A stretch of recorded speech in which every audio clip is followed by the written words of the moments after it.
Ituturo ko ang step by step kung paano mag-register sa My Meralco online account. Gamit sa official website ng Meralco, itype sa browser ang www.mymeralco.com.ph. Ito siya. Itap mo itong create an account. Sa pag-create ng account, kailangan daw natin ng valid email address, active mobile number, Meralco bill kung saan pwede nating makita yung ating customer account number. Hindi ka na, itap mo itong okay, got it. And then mag-a-appear itong terms and condition. Scroll down mo lang, itap mo itong maliit na box, and then tap I agree to the terms and condition. Dito, ilagay mo na ang iyong valid email address, inyo. And then dito, ilagay mo na yung customer's account number mo o yung CAN. Makikita mo ito dun sa inyong Meralco bill. Itap na natin itong continue. So since may existing bill na nga tayo, itap mo itong I already have a Meralco bill.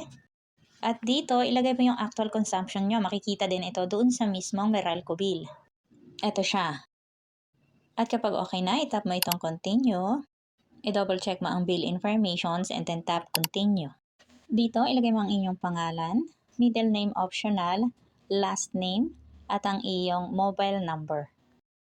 I-click mo itong box kung ikaw yung owner at yung name mo yung nag-a-appear sa Meralco bill.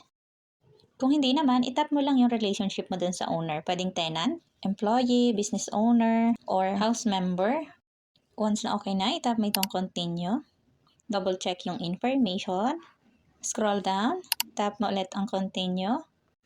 And then, makaka-receive ka ng OTP mula doon sa mobile number na inilagay nyo kanina. So, i-enter mo lang dito.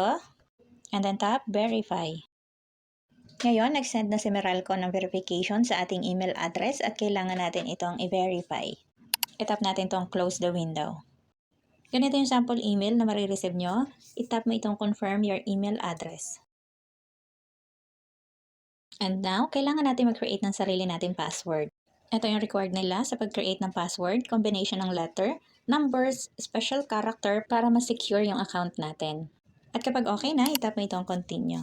So, successful ang pag-create natin ng password. Pwede na tayo mag-login gamit ang ating email address at ang ating password, ang dashboard ng ating Meralco account. Pwede mo ding itap itong menu para ma-explore ang iba't ibang features at services na ino-offer nitong kanilang app. At kung gusto nyo na magbayad ng inyong billing, itap mo lang itong pay bills.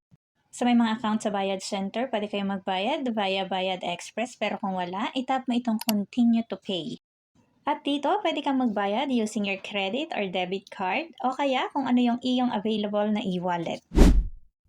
At para sa mas convenient o kaya sa mga mobile user dyan, pwede nyo i-download sa Play Store o kaya ay sa App Store.